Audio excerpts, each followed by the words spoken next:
Praise the lord. హల్లెలూయా. ప్రభువునందు ప్రియదేని పిల్లారా, నేటి వాక్య ధ్యానము కొరకు మిమ్మలను ప్రేమతో ఆహ్వానిస్తూ ఉన్నాను.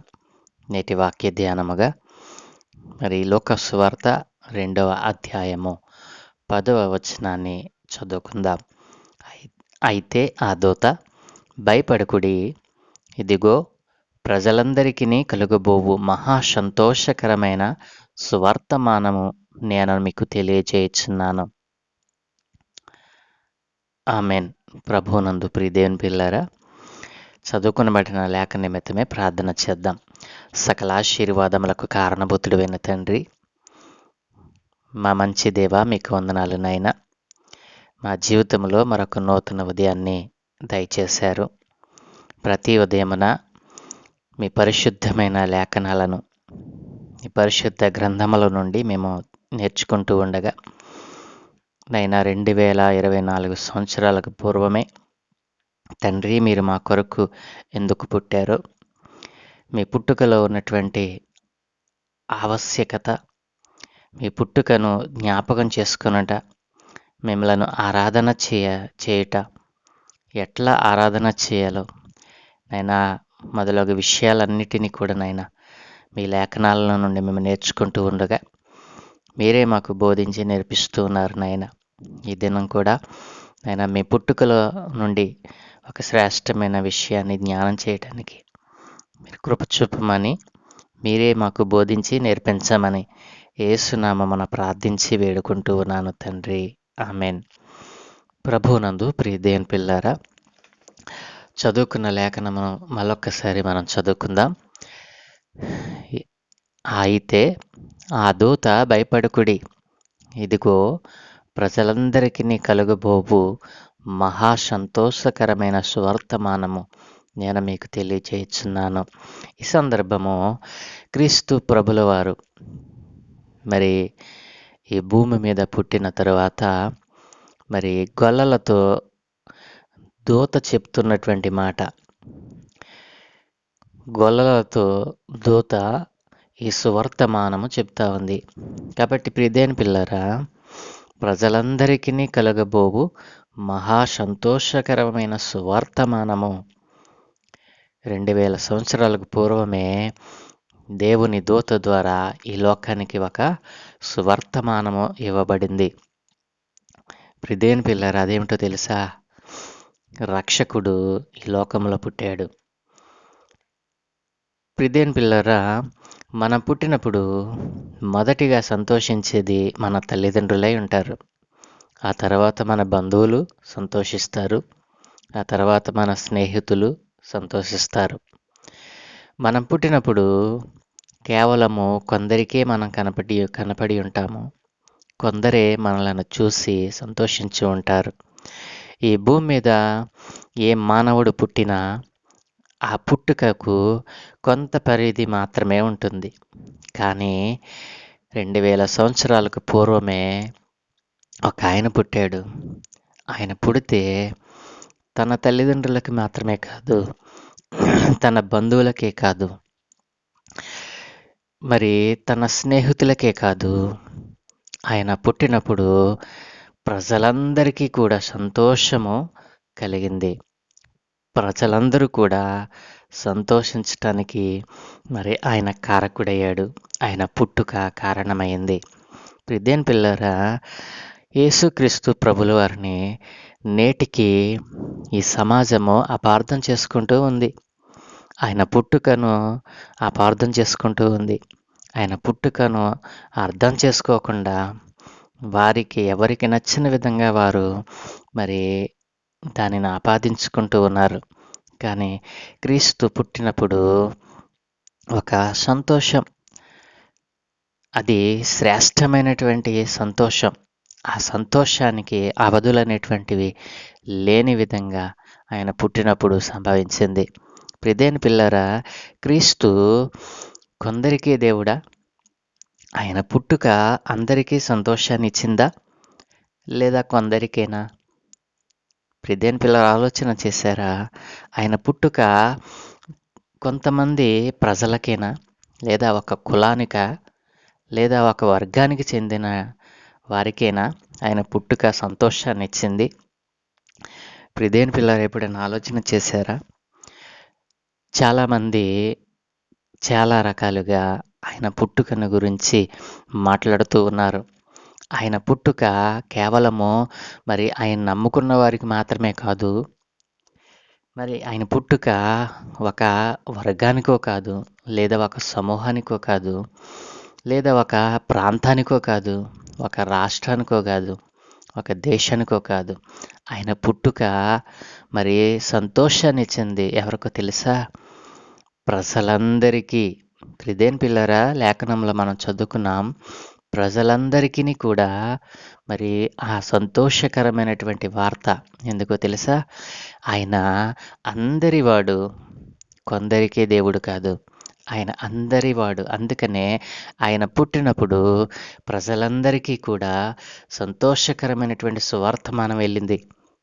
కాబట్టి క్రీస్తు నా కొరకు పుట్టాడు, క్రీస్తు నీ కొరకు పుట్టాడు, క్రీస్తు మనందరి కొరకు పుట్టాడు, క్రీస్తు ఈ ప్రపంచం కొరకు పుట్టాడు అని మనము మరి దాన్ని తెలుసుకోకపోతే, క్రీస్తు మరి ఒక కులానికి చెందినవాడుగా ఈ రోజున క్రీస్తును ముద్రించి వేశారు.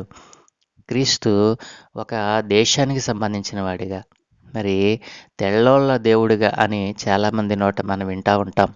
కానీ ఆయన తెల్లోళ్ళకి మాత్రమే దేవుడు కాదు, ఆయన నల్లోళ్ళకి మాత్రమే దేవుడు కాదు, ఆయన ఒక కులానికి చెందినటువంటి వాడు కాదు, ఆయన ఒక ప్రాంతానికో, ఒక వర్గానికో, ఒక దేశానికో మరి ప్రాతినిధ్యం వహించినటువంటి వ్యక్తి కాదు. ఆయన శక్తి, ఆయన దేవుడు. ప్రియదేని పిల్లారా, తన మహిమను విడిచి ఆయన పరలోకములో ఉన్నటువంటి ఆ యొక్క స్థానాన్ని నీ కొరకు నా కొరకు త్యాగం చేసి పసిబాలునిగా ఈ లోకానికి ఆయన వచ్చాడు. ప్రియదేని పిల్లారా, ఈ రోజున నీ సహోదరుడు సంతోషించి చాలా కాలం అయిందేమో. నీ సహోదరుడు చాలా కాలం నుండి సంతోషించినటువంటి ఆనవాలు మరి నీకు కనబడలేదు. నీ ఇంటి ప్రక్కన ఉన్నటువంటి నీ పొరుగువారు వేదన దుఃఖముతో ఉన్నారు. నీ స్నేహితుడు చీకటిలో నడుస్తున్నాడు. నీ రక్త సంబంధికులు పాపములో జీవించుచున్నారు. నేటి సమాజం అంతా నిరాశ నిస్పృహలతో నిండిపోయింది. ఎందుకు నీ సహోదరుడు సంతోషించి చాలా కాలమైంది? ఎందుకంటే వాడు సర్వశక్తి కలిగినటువంటి దేవుణ్ణి ఎరుగకుండా వాడు లోకంతో స్నేహం చేస్తూ ఉన్నాడు కాబట్టి. ఎందుకు నీ ఇంటి ప్రక్కన నీ ఇరుగు పొరుగు వారు వేదన దుఃఖంతో ఉన్నారు? వారి జీవితంలో చీకటి కార్యాలకు అనుమతినిచ్చారు. వారు చీకటి కార్యాలనే చేస్తున్నారు. ఎందుకు నీ స్నేహితుడు చీకటిలో నడుచుచున్నాడు? ఎందుకంటే ఈ లోకము అంతా మరి జారత్వము, వ్యభిచారముతో, కాముకత్వముతో నిండుకొని ఉండటాన్ని బట్టి మరి దానికి బానిసైపోయినటువంటి నీ స్నేహితుడు చీకటిలో నడుస్తున్నాడు. నీ రక్త సంబంధికులు పాపములో జీవిస్తూ ఉన్నారు. ఎందుకు వారు ఆ రకంగా జీవిస్తూ ఉన్నారు అనంటే, ఒకే ఇంటిలో ఉంటూ ఉన్నారు, కానీ వారిలో పగ, ద్వేషము, ఈర్ష్య, అసూయ, స్వార్థం ఇవన్నీ కూడా వారిలో ఏలుతూ వారిని పాపములో పడినట్లుగా చేస్తూ ఉన్నాయి. కాబట్టి వారు సర్వశక్తి కలిగిన క్రీస్తుని ఎరగలేకపోయారు. నేటి సమాజం అంతా నిరాశ నిస్పృహలతో నిండిపోవడానికి కారణం ఏంటో తెలుసా? నేటి సమాజం అంతా ఈ లోకాధికారి అయినటువంటి అపవాది కబంధ హస్తాల్లోనికి వెళ్ళిపోయింది. ఇట్టి పరిస్థితులలో రక్షకుని పుట్టుక సంతోషమనిచ్చింది అందరికైనా, కొందరికైనా? ఎప్పుడైనా ఆలోచన చేశారా? కాబట్టి ఆయన పుట్టుక మరి కొందరికే కాదండి, ఆయన పుట్టుక మరి ప్రపంచానికి సంతోషాన్ని, ఆనందాన్ని అందించింది. ఆయన పుట్టుక ఈ ప్రపంచమంతా సంతోషించేటట్లుగా చేసింది. మరి ఆయన పుట్టినప్పుడు గొప్ప మరి ఆనందము ఈ ప్రపంచానికి దొరికింది. ప్రియదేని పిల్లారా, మరి ఎంతమంది ఆయనను చూసి సంతోషించారు? ఆయన నన్ను చూసి ఆయన పుట్టినప్పుడు సంతోషించిన వారు మొదటిగా గొల్లలే కదూ! తరువాత పరలోక సైన్య సమూహము, తర్వాత జ్ఞానులు. ప్రియదేని పిల్లారా, ఈ సత్యము మరి దేవుని యొక్క లేఖనాలలో మరి లెక్కింపబడింది కదూ! ఆయన ఒక కులాన్నో, ఒక వర్గాన్నో, ఒక ప్రాంతాన్నో, ఒక రాష్ట్రాన్నో, ఒక దేశానికో, ఒక ప్రజకో కాదు సంతోషాన్ని ఇచ్చింది. ప్రపంచమంతటికి ఆయన సంతోషాన్ని ఇవ్వగలిగాడు. ఆయన పుట్టుక కొందరికి మాత్రమే కాదు, ప్రజలందరికీ, అనగా ఈ లోకంలో ఉన్నటువంటి మరి కులాన్ని ఆపాదించుకుంటావో, మతాన్ని ఆపాదించుకుంటావో, లేక మరి రంగును ఆపాదించుకుంటావో, లేదంటే వర్గములు, సమూహములు, మరి ప్రజలు, దేశాలు, ఇట్లా నువ్వు దేనికి ఆపాదించుకుంటావో, ఇక్కడ మనం చెప్పినటువంటి ఈ ఈ యొక్క కేటగిరీస్ అన్నిటికీ కూడా సరిపోయినటువంటి వాడు మరి ప్రపంచంలో ఉన్నటువంటి ఈ భూమి మీద ఉన్నటువంటి సమస్త మానవాళి కోసము ఆయన పుట్టాడు. కాబట్టి ఒకరికి మాత్రమే కాదు, ప్రజలందరికీ కూడా అది మంచి వార్త అయింది. ప్రియదేని పిల్లరా, ఈ లోకంలో ఎవరైనా పుడితే అది మంచి వార్త అయిన దాఖనాలు ఎక్కడైనా ఉన్నాయా? ఒక క్రీస్తు విషయంలో తప్ప మరి ఎందరో పుట్టారు, కానీ వారి పుట్టుక కొద్ది దినముల వరకే అవి మనం గుర్తుంచుకుంటాం. కానీ 2024 సంవత్సరాలకు పూర్వమే క్రీస్తు పుట్టుక ప్రపంచానికి ఒక సువార్త, మంచి వార్త అయ్యింది. ఆయన పుట్టుక మరి ఆయన పుట్టిన విషయము ప్రపంచానికి మంచి వార్తను అందించింది. ఆయన పుట్టుక అంత శ్రేష్టముగా ఆయన జరిగించుకున్నాడు. కాబట్టి ప్రియదేని పిల్లారా, ఆయన పుట్టుక అందరికీ సంతోషాన్ని ఇచ్చిందా, కొందరికేనా అనే ప్రశ్నకు జవాబుగా మనం ఏం చెప్పవచ్చు? ఆయన పుట్టింది ప్రజలందరి కొరకు, ప్రజలందరికీ వారి పాపముల నుండి విడిపించడానికి. ప్రజలందరూ కూడా మరి దేవదూత తెచ్చినటువంటి ఈ శుభవార్త ఎలాంటిదో తెలుసా? ఈ లోకములో అంతకు ముందెప్పుడు కూడా ఎరుగని అతి శ్రేష్టమైన వార్త. వేల కొద్ది సంవత్సరాల పాపములో మగ్గిపోతున్నటువంటి మానవాళిని అనేక బాధలు, మరి శోధనలు, ఎదురుతెన్నులు, మరి ఇట్లా అనేకమైనటువంటి మరి సకల విధములైనటువంటి పాపములో కొరికిపోయిన వారికి మరి వారిని రక్షించుట కోసం రక్షకుడు జన్మించినటువంటి వార్త. ఈ శుభవార్తను నమ్మేవారి నిజమైన ఆనందమంతటికి, శాశ్వత ఆనందమంతటికి మూల కారణం ఈ సంభవం. ప్రియదేని పిల్లారా, ఆయన నీ కొరకు, నా కొరకు పుట్టాడు. ప్రజలందరికీ కూడా ఆయన ఉపయోగపడటానికే, ప్రజలందరి పాపముల నుండి రక్షించటానికి, పాపముల నుండి విమోచించటానికి రక్షకుడు పుట్టాడు. కాబట్టి నా ప్రియ దేవుని పిల్లలారా, ఈ సహోదరుడు సంతోషించి చాలా కాలమైంది. వాడు లోకంలో ఉన్నాడు అని తెలిసి కూడా వానికి క్రీస్తును పరిచయం చేయకపోతే వాడి జీవితంలో ఎప్పుడు ఆ క్రిస్మస్ ఆనందాన్ని అనుభవించగలడు? నీ ఇంటి ప్రక్కన ఉన్న నీ పొరుగువారు వేదన దుఃఖంతో ఉన్నారని తెలిసి కూడా, వారు చీకటి కార్యాలు చేస్తున్నారని తెలిసి కూడా వారికి క్రీస్తును పరిచయం చేయకపోతే వారు ఎలాగున ఆ చీకటిలో నుండి వెలుగులోనికి రాగలరు? ఈ స్నేహితుడు మరి జారత్వము, వ్యభిచారముతో పట్టబడి ఈ లోకముల చీకటి బిలాల్లోనికి వెళ్ళిపోతా ఉన్నాడు. నీ స్నేహితునికి క్రీస్తును పరిచయం చేయకపోతే వాడు ఎట్లా క్రిస్మస్ ఆనందాన్ని అనుభవించగలడు? నీ రక్త సంబంధికులు మరి పాపములో జీవిస్తూ ఈర్ష్య, ద్వేషం, అసూయ, స్వార్థం ఇలాగున అనేకమైనటువంటి వాటిని హృదయంలో ఉంచుకొని క్రీస్తుని ఎరగకుండా ఈ లోకాన్ని విడిచిపెడితే నీకేమి ప్రయోజనం?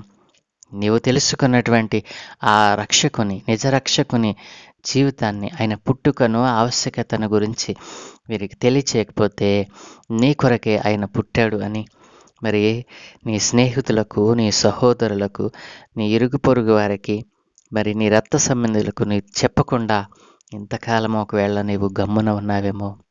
ఈరోజు క్రీస్తు ప్రజలందరికీ మరి ఆయన ఉపయోగకరమైనటువంటి పాత్రగా, ప్రజలందరి కొరకు పుట్టినవాడిగా క్రీస్తు కనబడతా ఉంటే మరి వీరందరూ కూడా క్రీస్తుని ఎరగకుండా నశించిపోతున్నారే.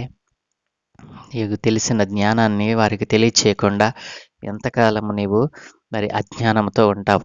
ఇప్పుడైనను లేఖనానుసారమైన జ్ఞానముతో మరి క్రీస్తు అందరి కొరకు పుట్టాడని, ఈ ప్రపంచమంతా సంతోషించిందని, ఏ వ్యక్తి పుట్టినప్పుడు కూడా కలిగిన సంతోషము ప్రజలందరికీ కూడా ఆనాడు కలిగిందని, నేడు నువ్వు తెలుసుకున్న జ్ఞానాన్ని కొంతమందికైనా చెప్పాలి కదూ! ఈ ఆనంద మాసములో నిజమైన క్రిస్మస్ ఆనందాన్ని నీవు అనుభవించాలంటే నీవు నీవు పొందుకున్న ఈ ఆనందాన్ని నీ పొరుగువారికి, నీ సహోదరులకు, నీ పొరుగువారికి, నీ స్నేహితులకు, నీ రక్త సంబంధులకు, నేటి సమాజానికి నువ్వు పరిచయం చేయకపోతే ఆయన పుట్టినటువంటి ఆ యొక్క ఆవశ్యకత వ్యర్థమే కాదు. క్రీస్తు నీ హృదయంలో ఉదయించకపోతే నీకేమి ప్రయోజనం? కాబట్టి నా ప్రియ దేవుని పిల్లారా, క్రీస్తు పుట్టుక కొందరికే కాదు సంతోషాన్నిచ్చింది, అందరికీ అని నీవు చెప్పగలిగిన రోజు నీవు నిజమైన క్రిస్మస్ ఆనందాన్ని అనుభవించగలవు. ఆ రీతిగా ప్రభువు మీ కుటుంబాలను ఆశీర్వదించునుగాక. సకల ఆశీర్వాదముల కారణపుత్రుడైన తండ్రి, మా మంచి దేవా నీకు వందనాలు నాయనా. ఏ మంచి లేని మా జీవితంలో మరొక నూతన ఉదయాన్ని అనుగ్రహించారు తండ్రి. మీ పుట్టుక ప్రపంచమంతటికి ప్రజలందరికీ సంతోషాన్ని ఇచ్చింది నాయన. అయినా నీవు పుట్టినప్పుడు ఈ ప్రపంచమంతా సంతోషించింది.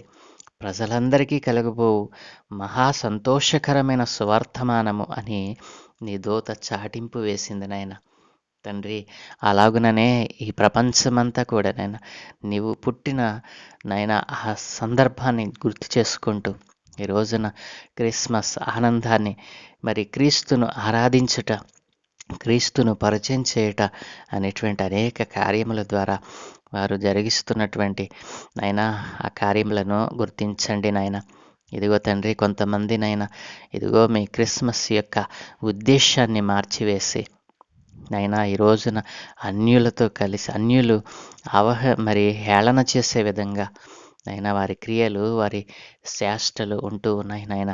అట్లాంటి అజ్ఞానాన్ని విడిచిపెట్టి క్రీస్తు జ్ఞానాన్ని కలిగి నైనా నిజముగా ఆరాధించే వారిగా వారిని మార్చమని నైనా నీవు పుట్టినప్పుడు ప్రజలందరికీ ఎంతో మరి గొప్ప వార్త నైనా ఈ లోకానికి వెళ్ళింది. ఆ వార్త ఎప్పటికీ నాయన మరి ప్రజ్వలిస్తూ ఉంది, వెలిగిస్తూ ఉంది. అందరినీ వారి వారి పాపముల నుండి మరి కాపాడుతూ ఉంది. కాబట్టి తండ్రి, ఈ రోజున నాయన నీ నామాన్ని ఎరిగినటువంటి వారు ఈ ఆనంద మాసంలో నైనా మీ యొక్క పుట్టుకను, ఆవశ్యకతను గురించి అందరికీ పరిచయం చేస్తూ నైనా నీవు చెప్పినటువంటి నైనా ఇదిగో తండ్రి, ఈ క్రిస్మస్ కాలంలో ఎవరికైతే మరి నైనా ఏ విధమైనటువంటి నైనా అవసరత ఉందో ఆ అవసరతను తీర్చేటువంటి మనస్సు నీ పిల్లలైన వారందరికీ అనుగ్రహించమని తండ్రి, నీ క్రిస్మస్ ఆనందాన్ని, నిజమైన క్రిస్మస్ ఆనందాన్ని నీ పిల్లలైన వారందరూ కూడా పొందుకోవటానికి నీ నామం మెరుగిన వారు ఈ ఆనంద మాసములో నైనా మీ నామాన్ని అంగీకరించి, మీ నామాన్ని తెలుసుకొని మీలో ఉన్న పరిశుద్ధత, మీ పుట్టుకలో ఉన్న పరిశుద్ధత, మీ జీవితంలో ఉన్న పరిశుద్ధత వారును పొందుకునేటువంటి భాగ్యం అనుగ్రహించమని ఈ దినమయం చేయ పనులన్నిటి మీద మీ కనుదృష్టి ఉంచి మీ దూతల కాపుదల అనుగ్రహించి మీరే మహిం పొందుకోమని యేసునామమున ప్రార్థించి వేడుకుంటూ ఉన్నాను తండ్రి. Amen, amen, amen.